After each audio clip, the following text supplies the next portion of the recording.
Yeah, what I was asking you, if you get visa and job in Canada in the month of Feb, will you travel to Canada? Please say yes. You are getting job of 5 lakh rupees per month. Will you travel? Please say yes. Vijay, I know you will not travel. Your problem is with language.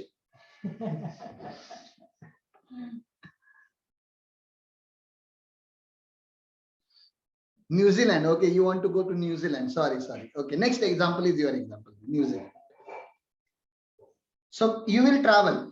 Now you will earn Feb salary and March salary in Canada. Please understand, you will earn Feb salary and March salary in Canada, but that salary is taxable in India because you stayed in India for 182 days or more, and definitely in last few days, like from the birth you were there in India only. So you are ordinary resident, and because you are ordinary resident, your Feb salary and March salary will become taxable in India. Yeah, we are having relief. The relief is DET double taxation avoidance agreement. That may give you some relaxation because your salary will also become taxable in Canada and it will also become taxable in India. There should not be double taxation on your same income. Therefore, we will have DET double taxation avoidance agreement. But that's a separate story altogether. You have to pay tax in two countries according to income tax law, ignoring DTAA as of now.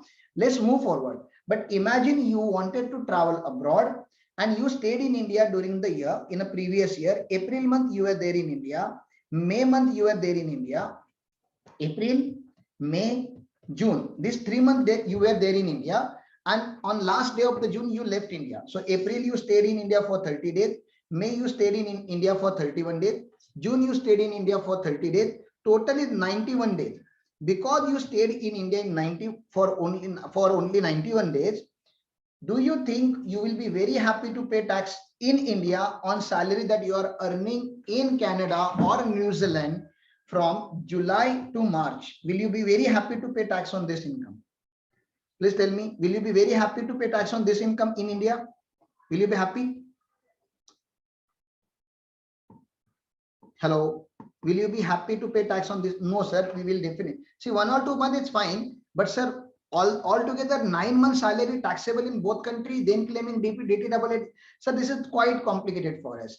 Can't we provide any relaxation to this kind of genuine assessee? Because he's not traveling outside India to evade tax in India. Genuinely, he have got employment outside India and therefore he's traveling. So what government have done? Government long back has brought exception to basic condition. Exceptions to basic condition. Exception to basic conditions, which provides relaxation from 60 days criteria.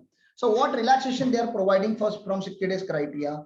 If you are covered by one of the following condition, if you are covered by one of the following provision, then your 60 days will be replaced by 182 days. In your condition chart, 60 days will be replaced by 182 days. So there are so many types of individual. The first individual is Indian citizen who leaves India for an employment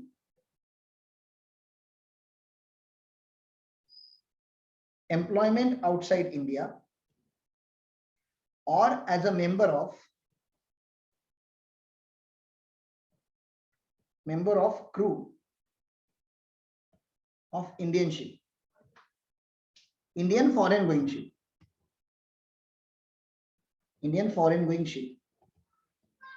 So as a member or for employment, you are traveling outside India. Definitely you are not a tax evader. Your intentions are pure. You are going outside India because your job demands it, nothing else. So for you, 60 days condition is not applicable. For you, only 182 days condition is applicable. This is how you should understand. So there are many Indians, or there are many Indian origins who are staying outside India and they are wondering about India. India is one of the nations that you should see. If you have taken birth on planet Earth, India is the country where you must visit. Okay, so one of the must visit country, because there are so many things that you have to learn about India. You can see in India natural beauty. We are having the a lot of historical places, so many archaeological sites. You can see everything. India is blessed with all three types of land. Okay, we are having what you say, we are having Himalayas with us, we are having South India with us, where you can see the ocean, and we are also having Rajasthan with us, where you can go and feel different type of environment. You can have different type of environment. India is a place where you have three seasons, so many things you can experience in India. And it's one of the cheap country. Please understand, it's not really very costly country. It's very very much affordable. You can buy so many things with your converted currency, foreign currency, if you convert into India. So for foreigners, it is one of the attraction. So many Indian citizens, please mark this word, very important. It is for Indian citizen. It is not for this concession is not for foreign citizen, Indian citizen, or person of Indian origin. Person of Indian origin. So who is the person of Indian origin? Who is the PIO? So PIO is a person who was born in India, or his parents were born in India, or his grandparents were born in India. Please understand, only three generations. He himself was born in India, his parents were born in India, or his grandparents were born in India. Let me rephrase my sentence. A person of Indian origin is a person who was born in India, who was or his parents or grandparents were born in undivided India. Okay, what I said, a person, his parents or grandparents were born in undivided India. So if you are right now, you are in Canada, but your grandfather, not your father, but your grandfather was born in 1945 Karachi. Your grandfather was born in 1945 Karachi. Are you a person of Indian origin? I'm asking you this. Are you a person of Indian origin?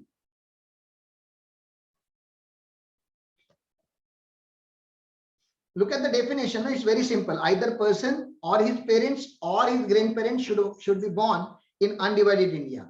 Now the question may come to your mind, sir, Karachi is in Pakistan, but beta in 1945, India Pakistan was not divided. It was a Hindustan. It was a Indian nation. It was a Bharat. Please understand. And that time Karachi was forming part of India. Therefore, a person who was born in 1945 or before 1947, even in those land which belongs to Pakistan on today's date, they are also Indian origin. So what about after 47? My father was born in 1980s or 1970s or 1960s in India, sir. Then what is my status? Your status is definitely you are a person of Indian origin. Okay. So, sir, Indian citizen or person of Indian origin who comes to India, he will come to India because right now they are staying outside India. Who comes to India for what purpose, sir? He comes to India to see the incredible India, Atulya Bharatam. Okay, to see the India. Okay, for a visit, not for an employment, not to settle down, just for a visit. Now, when he has come to India for a visit, we should not scare him by putting 60 days condition on him. 60 days condition is not applicable to this particular person. For him, only 182 days condition was applicable. Now you need to understand one amendment here, the most important amendment. This condition where 60 days becomes 182 days is applicable only and only if, this is very important amendment of FA 2020, budget 2020. This 60 to 180 days condition is applicable only if your Indian income,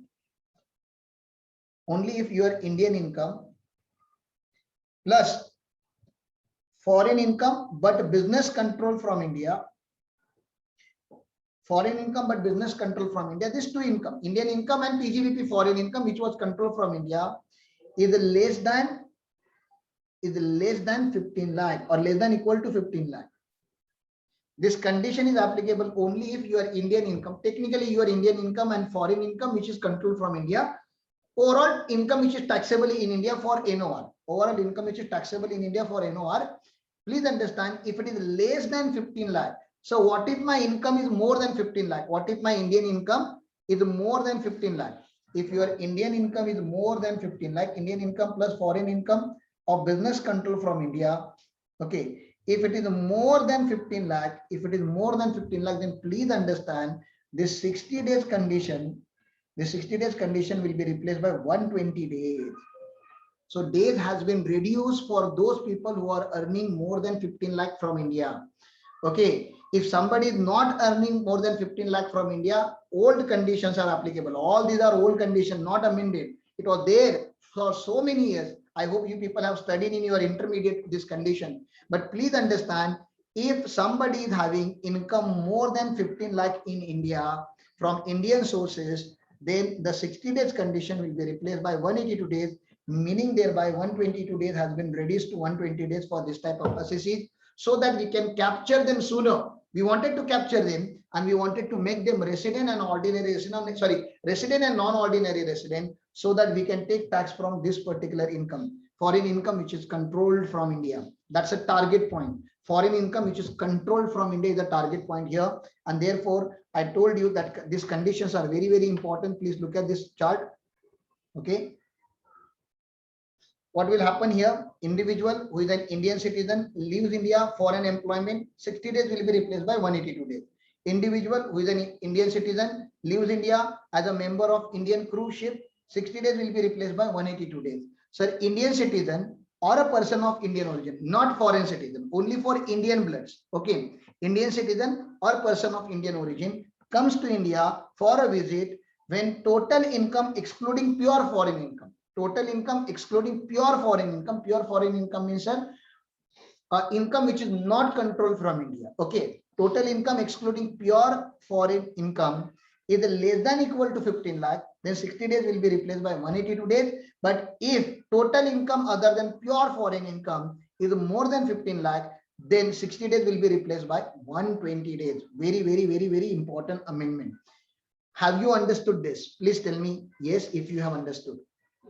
This is very important amendment. 15 lakh rupees, if your income is more than 15 lakh rupees, then the condition has been reduced to 120 days. Have you understood? Everyone?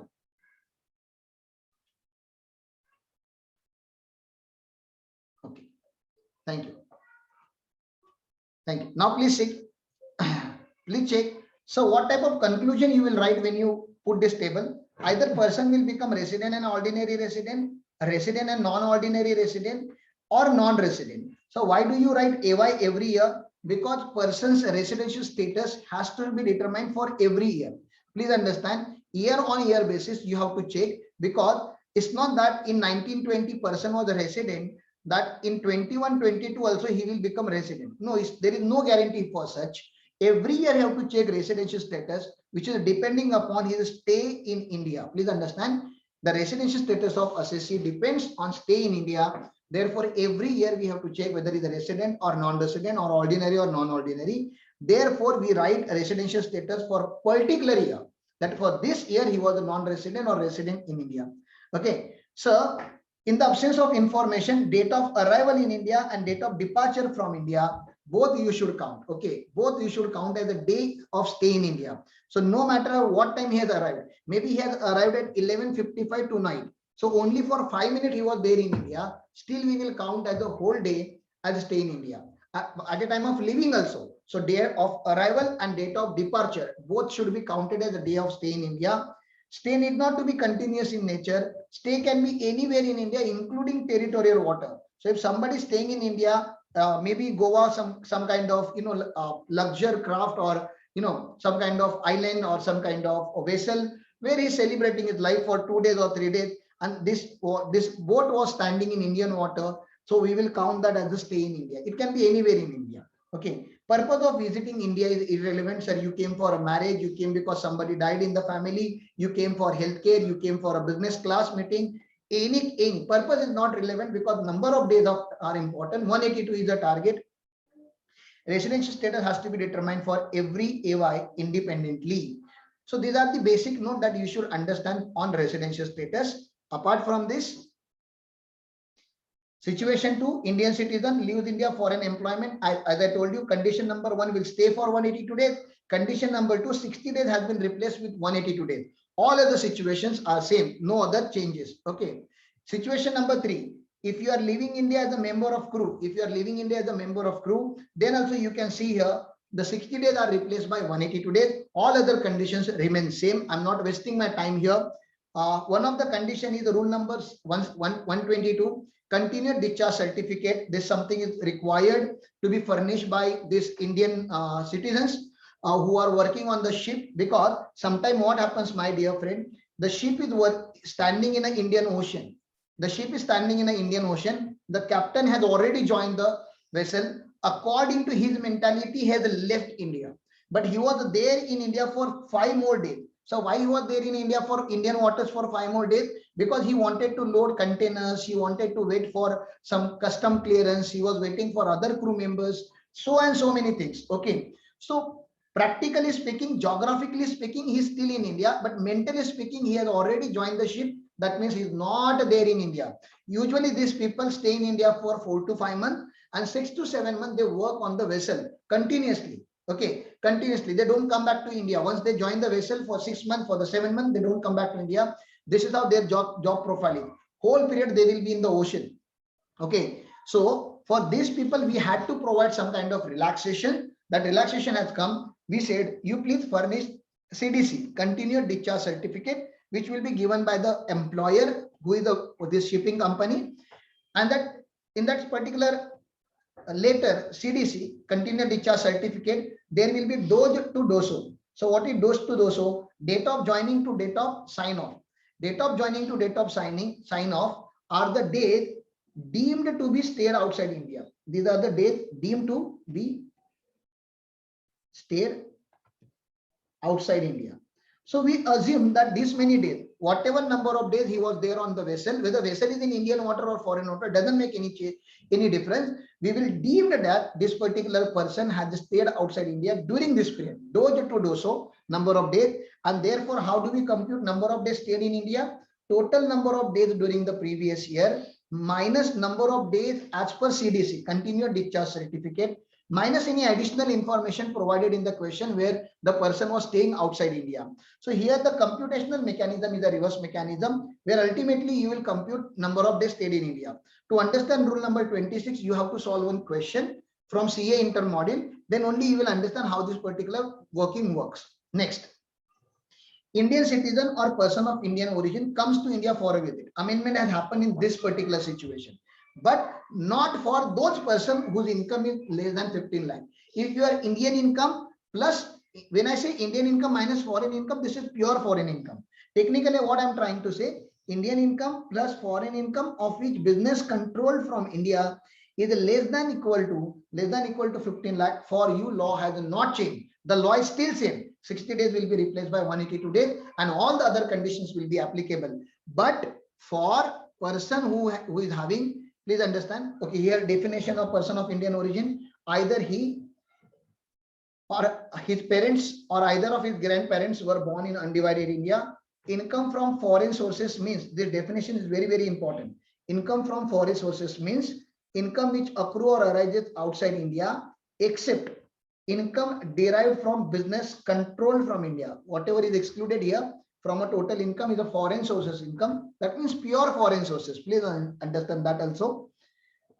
Situation number 5. So what is situation number 5? This is amended situation. So if your total income other than income from a foreign sources is more than 15 lakh, then you are a rich assessee and we don't want to take any chance. So what government have said, okay, 182 days condition is still applicable, but the 60 days condition will be replaced with 182, not with 182 days, but with 120 days, the reduced number of days, 120 days. So there is a good possibility that this particular person may become resident in India. But very important amendment. Second important amendment. This is the first important amendment. Second important amendment has happened to section 6, subsection 6, which provides a definition of non-ordinary resident. How a person becomes non-ordinary resident. There they have inserted a deeming fiction by saying whoever becomes resident in India because of 120 days criteria. 120 days criteria means he has stayed in India for more than 120 days, but less than 182 days. He has stayed in India for 120 days or more, but he has stayed in India for less than 182 days. That means he is becoming a resident due to the amendment, not not organically. Please understand, organically you become, naturally you become resident in India after 182 days.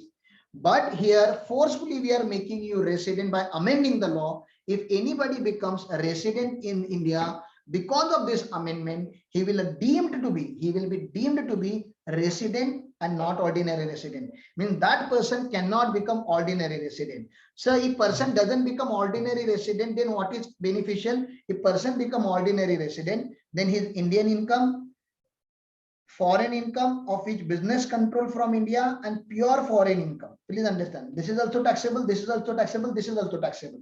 But if person becomes non-ordinary resident, only Indian income, please understand, only Indian income and only one foreign income which is business controlled from India, only these two incomes becomes taxable, meaning thereby pure foreign income is not taxable. That's the difference if you become ordinary resident and non-ordinary resident. Now please understand, do you understand this? How will you present this in exam? Here you will never write additional condition. Additional conditions are not applicable for that person who becomes a resident in India because of 120 days. This is very, very important amendment. He will always be deemed to be non-ordinary resident.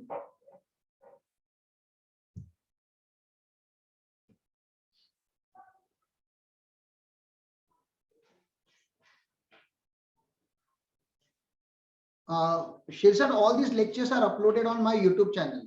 Whatever we are recording, we are uploading on our YouTube channel. You can check.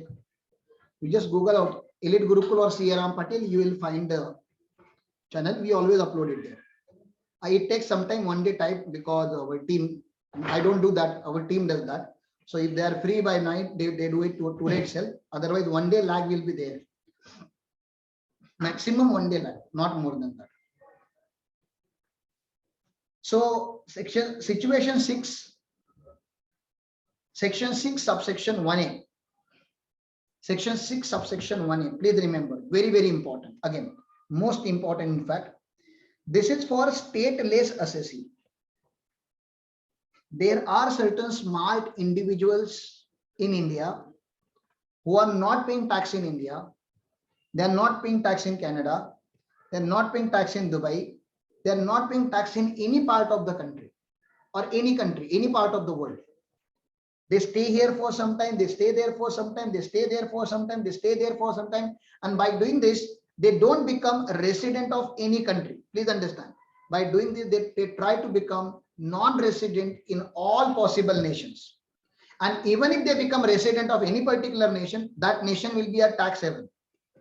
What do you mean by tax haven, sir? Tax haven means low tax jurisdiction or no tax jurisdiction.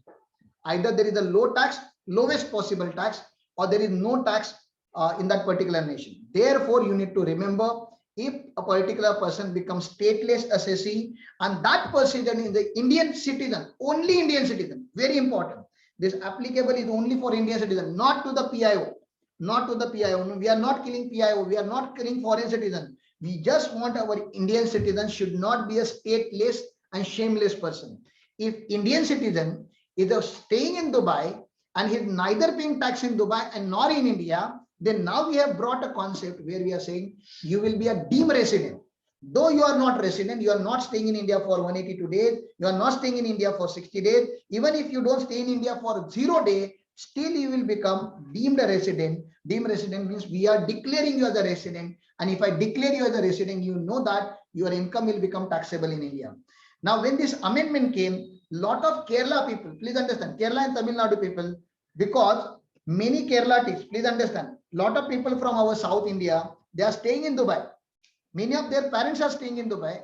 And when their parents are staying, when this amendment came, so many students, personally, they have messaged me. So whether my father will become taxable in India, my father is staying in Dubai, sir. For last 10 years, he's in Dubai. He's working in Dubai. Now, whether he will become deemed resident in India and whether his salary, which is earned in Dubai, will become taxable in India. This kind of question, lot of question has come. Many NRI. So who is NRI? Non-resident Indians, they were afraid of tax formalities brought by Modi government. Please understand. And it was globally, not only in India, globally, they have insulted our Indian tax structure for bringing such a strict tax legislation. Okay.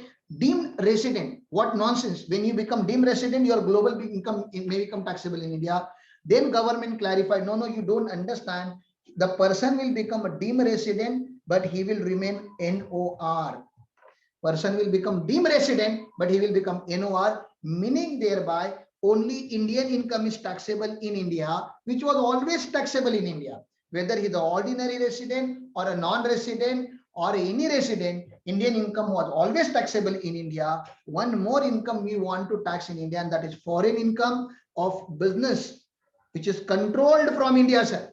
Income, business income, which is controlled from India, meaning thereby if somebody's father is working in Dubai, he is not doing business, which is controlled from India. Therefore, a father who is working in Dubai for last 10 years, his salary is not taxable in India. Please understand, this provision is not applicable to him.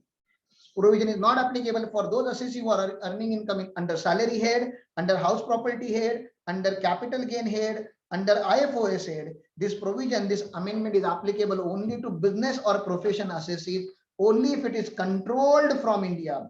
Only if it is controlled from India. Even if your father is having business in Dubai, which is controlled from Dubai, this provision is not applicable. But your father is having business in Dubai, sitting here and is controlling that, and he's trying to become non-resident in every city, including India, then we are calling him a deemed resident. A new provision which is brought into tax system. Very, very, very important. Section 6(1)(a). Every sentence is very important. Notwithstanding anything contained in 6(1), it is overriding all the provisions that we have learned till now. In case of Indian citizen having a total income other than a foreign source income, total income other than a foreign source income, that means pure foreign income, okay, exceeding 15 lakh during the previous year, shall be deemed to be a resident in India in that previous year if he is not liable to tax in any other country or a territory by a reason of his domicile or a residence or any other criteria in a similar nature. Because of residential status, if he is acting very smart, now that person cannot act very smart, he has to pay tax in India. That is the one thing. So if a person become a resident because of 6(1)(a) latest amendment, he will always be treated as NOR and not as a OR. He will never become OR. He will always be treated as a NOR. So situation 7, how do I become non-resident? Simple. Now there are two conditions. You should not become resident as per section 6(1), and you should not become deemed resident as per section 6(1)(a). Now there are two situations through which you can become non-resident. You have to satisfy both the conditions. It should not be or, it should be and. You should not become 6(1) resident. You should not become deemed resident under 6(1)(a). Then only you are a non-resident. So situation 8 and the last situation. So how do I become non-ordinary resident? You should become a non-resident for 9 out of 10 years, because if you become resident for more than 2 years, you may become OR. So you should be non-resident for 9 out of 10. Okay. You should stay in India for less than 729 days or less. You should stay in India for 729 days or less, because 730 or more, you may become OR. Yeah. So these two conditions are just a negative replica of the condition that we have learned.